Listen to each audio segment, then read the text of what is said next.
نور والی نور والی نور والی کتاب قرآن میرا نور والی کتاب قرآن میرا نور والی کتاب۔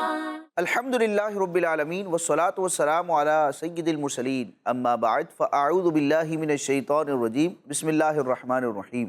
پڑھیے الصلاة والسلام علیکہ یا رسول اللہ وعلی آلک واصحابک یا حبیب اللہ الصلاة والسلام علیکہ یا نبی اللہ وعلی آلک واصحابک یا نور اللہ۔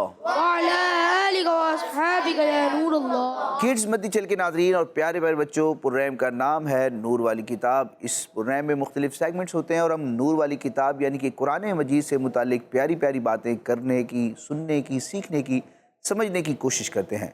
پیارے پیارے بچے بھی موجود ہوتے ہیں، ہم قرآن مجید کی تلاوت سنتے ہیں۔ قرآن مجید پڑھنے کے فضائل و برکات جو نبی پاک صلی اللہ تعالیٰ علیہ وسلم نے اپنی احادیث مبارکہ میں بیان فرمائے ہیں، ان کو بھی ہم اپنے سلسلے میں شامل کرتے ہیں۔ اللہ پاک نے قرآن مجید میں ہمیں کیا احکامات ارشاد فرمائے، کن چیزوں سے منع کیا، اپنی کن مخلوقات کا ذکر فرمایا، اپنی کن نعمتوں کو بیان فرمایا، ہم اپنے اس پروگرام میں ایک سیگمنٹ شامل کرتے ہیں ہمارا قرآن اس کے نام سے، اور اس میں ہم قرآنی معلومات حاصل کرنے کی کوشش کرتے ہیں۔ کچھ ایکٹیویٹیز بھی ہوتی ہیں، تو آپ شروع سے آخر تک اگر پروگرام دیکھیں گے تو انشاءاللہ عز و جل پیارے پیارے بچوں کو قرآن مجید سے متعلق پیاری پیاری باتیں سیکھنے کا موقع ملے گا، اور جو باتیں آپ سنتے جائیں اور جو ترغیبات بیان کی جائیں، جو فضیلتیں بیان کی جائیں، تو پیارے پیارے بچے نیت بھی کرتے جائیں کہ انشاءاللہ اس پر ہم عمل کریں گے۔ تو بڑھتے ہیں اپنے اس پروگرام نور والی کتاب کے پہلے سیگمنٹ کی طرف، جس کا انداز یہ ہوتا ہے کہ کڈز مدنی چل کے قاری صاحب ہوتے ہیں جو ہمیں قرآن مجید کی کسی بھی صورت کی تلاوت کرتے ہیں، ہم سنتے ہیں، اور پھر ہم علم تجوید کے حوالے سے کسی قاعدے کو، کسی اصول کو سمجھنے کی کوشش کرتے ہیں کہ قرآن مجید کے الفاظ کی ادائیگی کیسے ہونی چاہیے، مخارج کیسے ہونے چاہیے، قرآن مجید کو پڑھنے کا درست طریقہ کیا ہے۔ تو اس کے بہت سارے قواعد ہیں، اصول ہیں۔ اللہ پاک ہمیں علم تجوید کے قواعد کو کامل طور پر سیکھنے، سمجھنے اور ان کے مطابق قرآن مجید پڑھ کے اس کی برکتیں پانے کی توفیق عطا فرمائے۔ تو بچوں بڑھتے ہیں پہلے سیگمنٹ کی طرف، جس میں تلاوت بھی ہوگی اور ہم تجوید سے متعلق کچھ گفتگو بھی کریں گے، اور سیگمنٹ کا نام ہے تجوید کلاس۔ کیا نام ہے؟ تجوید کلاس۔ قرآن میرا نور والی کتاب۔ جی، تجوید کلاس سیگمنٹ کا آغاز ہو چکا ہے۔ دیکھتے ہیں کہ آج کڈز مدنی چل کے کون سے قاری صاحب ہمارے ساتھ موجود ہیں۔ کیسے ہیں قاری صاحب؟ ٹھیک ہیں آپ؟ الحمدللہ رب العالمین علی کل حال۔ ماشاءاللہ۔ قاری صاحب آپ کا نام؟ محمد تہام اتاری۔ محمد تہام، ماشاءاللہ۔ تہام بھائی، آج کے سیگمنٹ میں آپ قرآن مجید کی کون سی سورت کی تلاوت فرمانا چاہیں گے؟ سورۃ الاعلیٰ۔ سورۃ الاعلیٰ۔ اس کا کچھ انٹروڈکشن بھی ہمیں پیش کریں کہ اس کی ٹوٹل آیتیں کتنی ہیں، یہ مکی ہے، مدنی ہے، کون سے پارے میں، تو پھر ہم تلاوت کا آغاز کریں گے۔ یہ آخری پارے عامہ پارے میں، اور اس کی 19 آیتیں ہیں، اور یہ مکی ہے۔ ماشاءاللہ۔ جی، تو انہوں نے انٹروڈکشن پیش کر دیا سورۃ الاعلیٰ کا۔ سورۃ الاعلیٰ کی چند آیات سے اپنے سیگمنٹ کا آغاز کرتے ہیں۔ اعوذ باللہ من الشیطان الرجیم، بسم اللہ الرحمن الرحیم، سبح اسم ربک الاعلی الذی خلق فسوى والذی قدر فہدى والذی أخرج المرعى صدق اللہ العظیم۔ سبحان اللہ۔ ماشاءاللہ۔ قاری صاحب نے سورۃ الاعلیٰ کی ابتدائی چند آیات سے سیگمنٹ کا آغاز کر دیا ہے۔ پیارے بچوں اور کڈز مدنی چل کے ناظرین، جن آیات کی تلاوت کی گئی ان کو آپ اسکرین پر بھی ملاحظہ کر سکتے ہیں۔ بڑی پیاری صورت ہے، اور نبی پاک صلی اللہ تعالیٰ علیہ وسلم بھی کئی نمازوں میں اس سورہ مبارکہ کی تلاوت فرمایا کرتے تھے۔ تو کبھی کبھی ہمیں بھی ان آیات کی تلاوت کرنی چاہیے، یہ تصور کر کے کہ ہمارے پیارے آقا علیہ الصلوۃ والسلام بھی سورۃ الاعلیٰ کو پسند فرماتے تھے اور اس کی اکثر اپنی نمازوں میں تلاوت بھی فرماتے تھے۔ نبی کریم علیہ الصلوۃ والسلام کے حوالے سے مختلف روایات موجود ہیں کہ ان آیتوں کی آپ علیہ السلام کیا کرتے تھے؟ نماز میں بھی تلاوت فرماتے تھے۔ اللہ پاک کی شان کا بیان ہے۔ پیارے بچوں، آپ دیکھیں گے قرآن مجید کی اس سورہ مبارکہ کی آیات کے اختتام پر آپ کو اکثر مقامات پر کھڑا زبر نظر آئے گا، جیسے کہ آیت نمبر 2 کے آخر میں دیکھیں آپ واو کے اوپر کیا نظر آ رہا ہے آپ کو؟ کھڑا زبر۔ یہاں دیکھیں آیت نمبر 3 کے آخر میں دال کے اوپر کیا ہے؟ کھڑا زبر۔ یہاں بھی آئین پر کیا ہے؟ کھڑا زبر، اور یہاں واو پر کیا ہے؟ کھڑا زبر۔ ٹھیک ہے، کھڑا زبر اس کے حوالے سے تو آپ کو پتا ہے کہ کھڑا زبر، کھڑا زیر، الٹا پیش کو کیا کہتے ہیں؟ کھڑی حرکات کہتے ہیں۔ یہ حروف مدہ کے قائم مقام ہوتے ہیں۔ تو اب قائم مقام ہونے کا مطلب یہ ہوا کہ جس طرح حروف مدہ کو پڑھتے ہیں اسی طرح کھڑی حرکات کو بھی پڑھتے ہیں۔ اور حروف مدہ کو کس طرح پڑھتے ہیں؟ ایک الف یعنی 2 حرکات کے برابر کھینچ کے پڑھتے ہیں۔ تو جس طرح ہم الف مدہ، واو مدہ، یا مدہ کو کھینچ کے پڑھتے ہیں ایک الف یعنی 2 حرکات کے برابر، تو اسی طرح کھڑی حرکات کو بھی ایک الف یعنی 2 حرکات کے برابر کھینچ کے پڑھا جاتا ہے۔ ٹھیک ہے، حرکات کو نہیں کھینچتے اور کھڑی حرکات کو کھینچتے ہیں۔ اب دیکھیں یہ جو میں نے آپ کو 4 مقام بتایا، آیت نمبر 2، 3، 4 اور 5، ان کے اختتام پر آپ کو کھڑا زبر نظر آ رہا ہے، اور آپ کو پتا ہے کہ ہر آیت پر ہم وقف کر سکتے ہیں۔ تو اب سوال یہ پیدا ہوتا ہے کہ اگر یہاں ہم وقف کرتے ہیں یعنی رکتے ہیں، ہماری آواز اور ہماری سانس دونوں رکے، یہاں پر ہم اسٹے کرتے ہیں، اگر وقف کرتے ہیں تو یہاں پر اس کی ادائیگی کیسے ہوگی؟ کیونکہ دیکھیں زبر، زیر، پیش جو حرکات ہوتی ہیں وہ کسی حرف پر ہوں تو متحرک حرف پر جب ہم وقف کرتے ہیں تو متحرک حرف کیا ہو جاتا ہے وقف میں؟ ساکن۔ ٹھیک ہے، اس کی حرکت گویا کہ گر جاتی ہے، ساکن حرف کی طرح ادائیگی ہوتی ہے۔ تو یہاں پر کھڑا زبر ہے، تو اگر کسی حرف پر کھڑا زبر ہو اور اسی حرف پر آ کر ہم نے کیا کرنا ہو؟ وقف کرنا ہو، تو وقف کا طریقہ کیا ہے؟ حرکات کو تو ہم ساکن کر دیتے تھے، یہاں کیا کریں گے؟ تو یاد رکھیں کہ جب بھی کھڑی حرکات آئیں اور وہاں پر ہم وقف کر رہے ہوں تو وقف کی حالت میں کوئی تبدیلی نہیں ہوتی، یعنی کہ اس واو کے اوپر جو کھڑا زبر ہے ملا کر پڑھنے کی صورت میں، یعنی آیت نمبر 2 اور 3 کو ملا کر پڑھنے کی صورت میں جس طرح واو کی ادائیگی ہوگی اسی طرح وقف کی حالت میں بھی ادائیگی ہوگی، اس میں کوئی کمی بیشی ہم کریں گے نہیں۔ ٹھیک ہے، تو آج ہم نے یہ اصول سمجھ لیا کہ کھڑی حرکات جب کلمے کے آخر میں ہوں اور وہاں وقف کرنا ہو تو کھڑی حرکات میں وقف کی حالت میں کوئی تبدیلی نہیں ہوتی۔ جس طرح نارمل پڑھنے میں کھڑی حرکات کو ایک الف یعنی 2 حرکات کے برابر کھینچ کے پڑھتے ہیں تو وقف کی حالت میں بھی یہی معاملہ ہوتا ہے۔ سمجھ میں آئی آپ لوگوں کو؟ جی، تو آج ہم نے وقف کا ایک قاعدہ سمجھنے کی کوشش کی۔ اللہ پاک ہمیں ان قواعد کو سیکھنے، سمجھنے اور ان کے مطابق درست انداز میں قرآن پاک پڑھ کے اس کی برکتیں پانے کی توفیق عطا فرمائے، آمین۔ بڑھتے ہیں اپنے دوسرے سیگمنٹ کی طرف جس میں ہم قرآن مجید کی مختلف صورتوں اور آیتوں کے فضائل جانتے ہیں، پیارے آقا صلی اللہ تعالی علیہ وآلہ وسلم کی احادیث کی، آپ کے فرامین کی روشنی میں۔ اور سیگمنٹ کا نام ہے سورت اور آیات کے فضائل۔ کیا نام ہے؟ سورت اور آیات کے فضائل۔ قرآن میرا نور والی کتاب۔ جی، سورت اور آیات کے فضائل۔ بچوں، آج ہم جس سورت کی فضیلت جانیں گے وہ قرآن مجید کی سورتوں کی ترتیب کے اعتبار سے 9ویں سورت ہے، 9ویں نمبر پر آتی ہے۔ کوئی بتائے گا کہ 9ویں نمبر پر کون سی سورت ہے؟ چلے میں اشارہ دے دیتا ہوں، سورت کا نام شروع ہوتا ہے تے سے۔ جی، سورۃ التوبہ۔ سورۃ التوبہ، ان کا جواب درست ہے۔ ماشاءاللہ، سورہ توبہ۔ اچھا بچوں، آپ کو میں یہ بھی بتاؤں کہ سورہ توبہ کا ایک دوسرا نام بھی ہے۔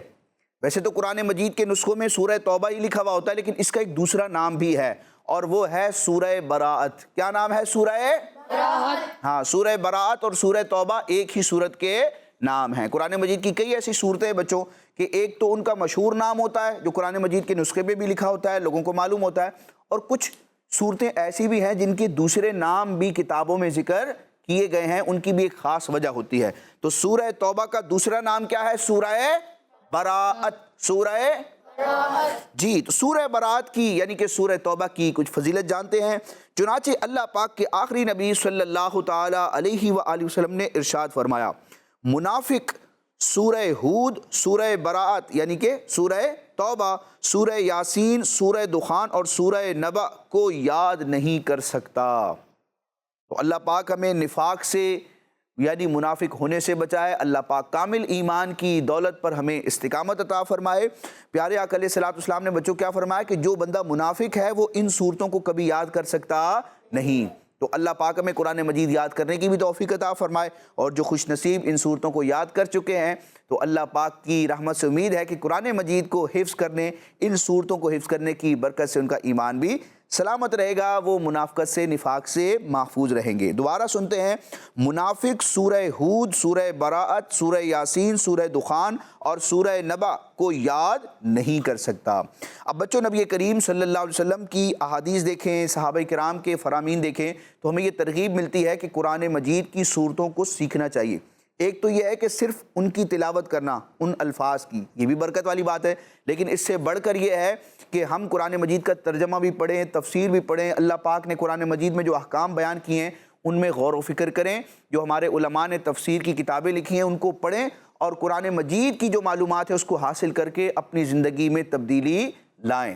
اللہ پاک ہمیں قرآن مجید کو پڑھنے اور پھر سمجھنے اور سمجھ کر عمل کرنے اور عمل کر کے دوسروں تک بھی پہنچانے کی توفیق عطا فرمائے۔ تو ایک فرمان سنتے ہیں فاروق اعظم رضی اللہ تعالیٰ عنہ کا۔ مسلمانوں کے دوسرے خلیفہ حضرت عمر فاروق رضی اللہ تعالیٰ عنہ نے لکھا کہ تم خود سورہ براءت سیکھو، تم خود سورہ براءت یعنی سورہ توبہ سیکھو اور اپنی عورتوں کو سورہ نور سکھاؤ۔ یعنی مردوں کے لیے خاص طور پر حکم ہوا کہ ویسے تو پورے قرآن سیکھنا ہے، لیکن بالخصوص سورہ توبہ کو سیکھا جائے، اور خواتین کو کیا سکھایا جائے؟ سورہ نور، یعنی ان صورتوں میں جو احکام بیان کیے گئے ہیں ان کو سیکھنے کا یہاں پر ارشاد فرمایا گیا۔ بچوں، سورہ توبہ میں ویسے تو بہت ساری چیزوں کا بیان ہے، بہت سارے احکامات بھی ہیں، لیکن ایک خاص بات سورہ توبہ میں یہ بھی ہے کہ نبی کریم علیہ الصلوۃ والسلام نے جو مکہ پاک سے مدینہ منورہ کی طرف ہجرت فرمائی، تو ہجرت کا جو واقعہ ہے، اور بالخصوص جو غار ثور میں نبی پاک صلی اللہ علیہ وسلم اور آپ کے ساتھ جناب صدیق اکبر رضی اللہ تعالیٰ عنہ موجود تھے، اور وہاں آپ علیہ الصلوۃ والسلام نے اسٹے فرمایا، اور وہاں وہ سانپ والا بھی واقعہ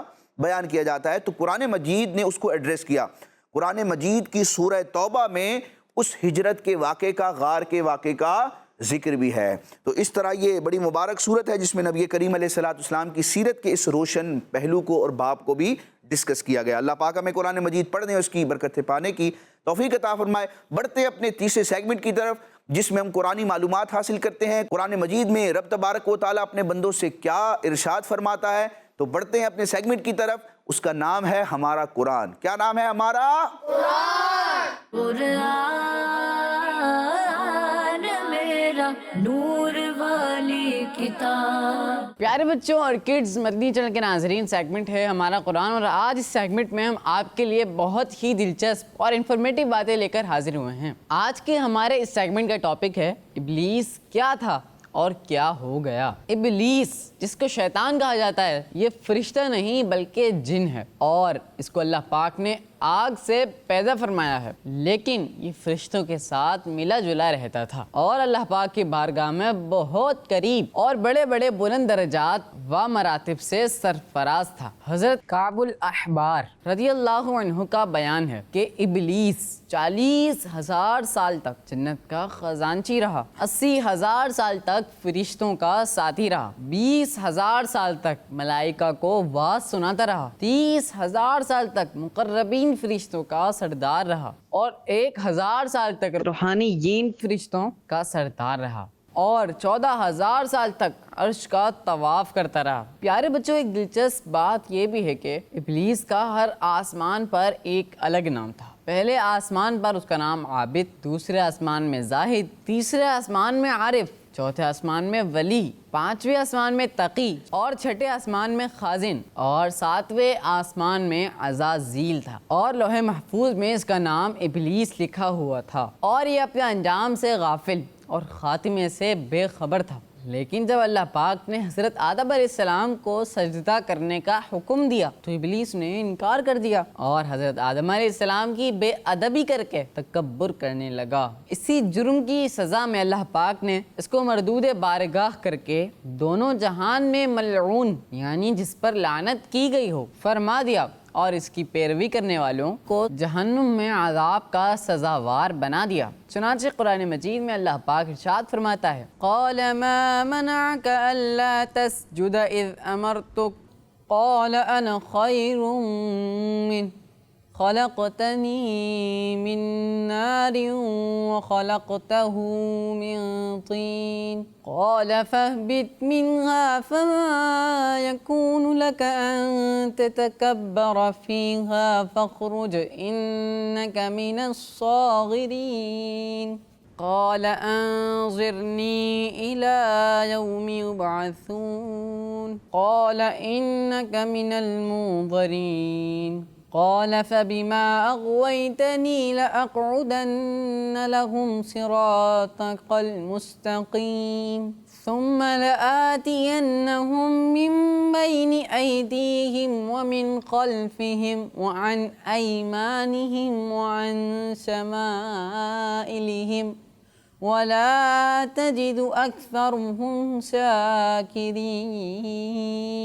قال اخرج منها مذءوما مدحورا لمن تبعك منهم لأملأن جہنم منکم اجمعین۔ ترجمہ کنز عرفان، اللہ نے فرمایا جب میں نے تجھے حکم دیا تھا تو تجھے سجدہ کرنے سے کس چیز نے روکا؟ ابلیس نے کہا میں اس سے بہتر ہوں، تو نے مجھے آگ سے بنایا اور اسے مٹی سے بنایا۔ اللہ نے فرمایا تو یہاں سے اتر جا، بس تیرے لیے جائز نہیں کہ تو اس مقام میں تکبر کرے، نکل جا، بے شک تو ذلت والوں میں سے ہے۔ شیطان نے کہا تو مجھے اس دن تک مہلت دے دے جس میں لوگ اٹھائے جائیں گے۔ اللہ نے فرمایا تجھے مہلت دی۔ شیطان نے کہا مجھے اس کی قسم کہ تو نے مجھے گمراہ کیا، میں ضرور تیرے سیدھے راستے پر لوگوں کی طاق میں بیٹھوں گا، پھر میں ضرور ان کے آگے اور ان کے پیچھے، ان کے دائیں اور ان کے بائیں سے ان کے پاس آؤں گا، اور تو ان میں سے اکثر کو شکر گزار نہ پائے گا۔ اللہ نے فرمایا تو یہاں سے ذلیل و مردود ہو کر نکل جا، بے شک ان میں سے جو تیری پیروی کرے گا تو میں ضرور تم سب سے جہنم بھر دوں گا۔ پیارے بچوں اور کڈز، مدنی چینل کے ناظرین، ہمیں اس واقعے سے ایک بہت بڑا درس یہ ملتا ہے کہ کبھی ہرگز ہمیں اپنی عبادتوں اور نیکیوں پر غرور نہیں کرنا چاہیے اور کسی گناہ گار کو اپنی مغفرت سے مایوس نہیں ہونا چاہیے، کیونکہ انجام کیا ہوگا اور خاتمہ کیسے ہوگا عام بندوں کو اس کی کوئی خبر نہیں ہے۔ ابھی سنا آپ نے کہ ابلیس شیطان کتنا بڑا عبادت گزار اور کس قدر اللہ پاک کی بارگاہ میں قریب تھا، مگر اس کا انجام کیا ہوا کہ اس کی ساری عبادتیں ضائع ہو گئیں اور وہ دونوں جہان میں ملعون ہو کر عذاب جہنم کا حقدار بن گیا، کیونکہ اس کو اپنی عبادتوں اور بلند درجات پر غرور و تکبر ہو گیا تھا، مگر وہ اپنے انجام اور خاتمے سے بالکل بے خبر تھا۔ اللہ پاک ہر مسلمان کا ایمان پر خاتمہ بالخیر فرمائے اور برے انجام اور برے خاتمے سے محفوظ رکھے۔ کڈز مدنی چینل کے ناظرین اور پیارے پیارے بچوں، بڑھتے ہیں اپنے اس پررحم نور والی کتاب کے چوتھے اور لاسٹ سیگمنٹ کی طرف، جس میں کچھ ایکٹیویٹی ہوگی۔ بچوں ایکٹیویٹی کیا ہوگی؟ آج کچھ اعراب ہوں گے اور آپ کے جوابات ہوں گے، ٹھیک ہے؟ اسکرین پر میں آپ کو مختلف کلمات دکھاؤں گا اور وہ کلمات پڑھ کے بھی سناؤں گا۔ آپ نے دیکھنا ہوگا کہ کون سا ایسا حرف ہے اس کلمے میں کہ اس پر اعراب نظر نہیں آ رہا۔ میں پڑھ کے سنا دوں گا آپ کو، میری آواز سن کے آپ پہچاننے کی کوشش کریں گے کہ کس حرف پر کون سا اعراب ہونا چاہیے جو نظر نہیں آ رہا، پھر آپ کو بتانا ہوگا۔ بتانے کا میتھڈ کیا ہوگا؟ آپ کے سامنے ریڈ کلر کی باسکٹ موجود ہے، ٹوکری نظر آ رہی ہے آپ کو سب کو؟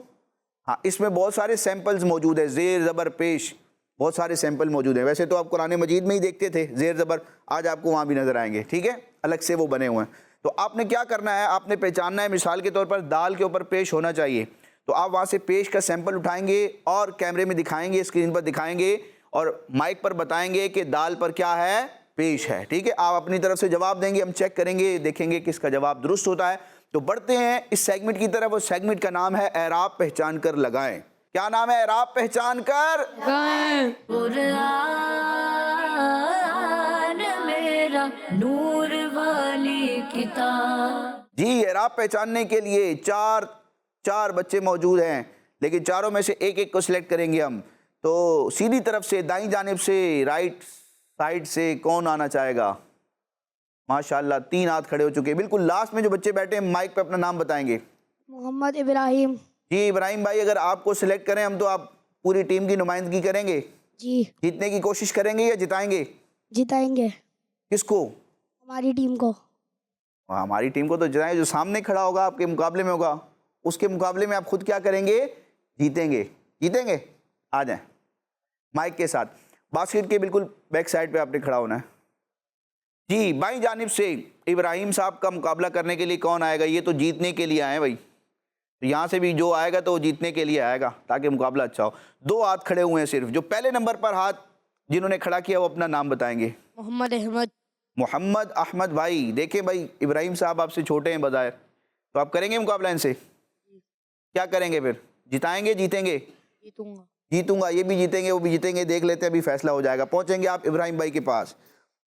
جی بچوں ایک ایک کر کے میں آپ سے اعراب پوچھوں گا، ٹھیک ہے؟ پہلے محمد احمد سے اور پھر ابراہیم سے، ٹھیک ہے؟ سمجھ میں آ گیا آپ کو کیسے جواب دینا ہے؟ مائک پر بتانا ہوگا، مائک منہ کے قریب کر کے، اور ایک ہاتھ میں آپ سیمپل اٹھا کر دکھائیں گے ہمیں۔ جی تو محمد احمد آپ کے لیے پہلا کلمہ شو کیا جا رہا ہے اسکرین پر، ذرا دیکھیں گے۔ لعلہم، لعلہم وہ کون سا حرف ہے جس پر اعراب میں نے پڑھا ہے لیکن یہاں نظر نہیں آ رہا؟ وہ دوسرے نمبر پر حرف ہے، اس حرف پر کون سا اعراب ہونا چاہیے؟ لعلہم، جی زبر، بتائیں گے نا کون سے حرف پر؟ عین پر زبر ہوگا۔ عین پر زبر ہوگا، دکھائیں گے جناب، ہے کہ نہیں؟ بالکل ہے، اور ان کا جواب اونچی آواز میں، ان کا جواب درست ہے۔ ماشاءاللہ، پہلا جواب درست دیا انہوں نے۔ ابراہیم دیکھیں گے، یرشدون، یرشدون کون سا ایسا حرف ہے جس پر میں نے اعراب پڑھا ہے لیکن آپ کو یہاں نظر نہیں آ رہا؟ جی پیش آ رہا ہے دال پہ۔ پیش آ رہا ہے دال پر، بڑے یقین سے بتا رہے ہیں جناب، آ چکا ہے دال پر پیش، اور ان کا جواب بھی درست ہے۔ ماشاءاللہ۔ جی محمد احمد، کتیبہ بہت آسان کلمہ ہے، کتیبہ کاف کے اوپر پیش ہے۔ کاف کے اوپر پیش ہے جناب، کتیبہ کاف پر پیش آ گیا، ان کا جواب بھی درست ہے۔ جی ابراہیم دیکھیں گے، فسبح، فسبح سین کے اوپر زبر ہے۔ یہ زبر ایسے نہیں ہوتا، یہ کھڑا زبر ہوتا ہے ایسے، سین کے اوپر زبر ہے۔ سین کے اوپر زبر آنا چاہیے جناب۔ فسبح زبر آ چکا ہے، ان کا جواب بھی درست ہے۔ دو سوال ہوئے ہیں، کوئی غلطی نہیں ہوئی، بس آخری اعراب پوچھوں گا اور دیکھتے ہیں کہ دونوں ہی جیت رہے ہیں یا ایک جیتے گا اور دوسرا جتائے گا۔ جی محمد ابراہیم آخری آپ سے اعراب پوچھا جا رہا ہے، بحمدی بہت آسان ہے، بحمدی ہاں کے اوپر زبر ہے۔ ہا کے اوپر زبر ہے، یقین سے بتا رہے ہیں، ہا کے اوپر زبر آ گیا ہے، محمد احمد صاحب کا جواب بھی، اور یہ تو آگے بڑھ چکے ہیں کیونکہ مزید اب میں سوال آپ سے نہیں کروں گا۔ ابراہیم آخری سوال ہے آپ سے، آخری اعراب پوچھا جائے گا، دیکھیں گے اسکرین پر۔ ربی کا، را کے اوپر زبر ہے۔ را کے اوپر زبر ہونا چاہیے جناب، را پر زبر آ گیا، ان کا جواب بھی درست ہے۔ ماشاءاللہ۔ تو یہ ان دونوں میں سے کوئی بھی ہارنے کے لیے تیار نہیں ہے، اللہ پاک ان کو اور ہم سب کو اللہ پاک ترقی کرنے کی توفیق عطا فرمائے، علم دین سیکھنے اس کی برکتیں پانے کی توفیق عطا فرمائے، قرآن مجید کا نور عطا فرمائے، قرآن مجید کی برکت عطا فرمائے۔ اسی کے ساتھ ہمارا آج کا ایپیسوڈ مکمل ہوا۔ کڈس مدنی چینل کے ناظرین اور پیارے پیارے بچوں، انشاءاللہ نیکسٹ ایپیسوڈ میں قرآن مجید سے متعلق پیاری پیاری باتیں لے کر پیارے پیارے بچوں کے ساتھ دوبارہ حاضر ہوں گے۔ مدنی چینل دیکھتے رہیے، کڈس مدنی چینل، ہمارا مدنی چینل۔ نور والی، نور والی، نور والی کتاب قرآن میرا، نور والی کتاب قرآن میرا، نور والی کتاب۔ بچوں کا مدنی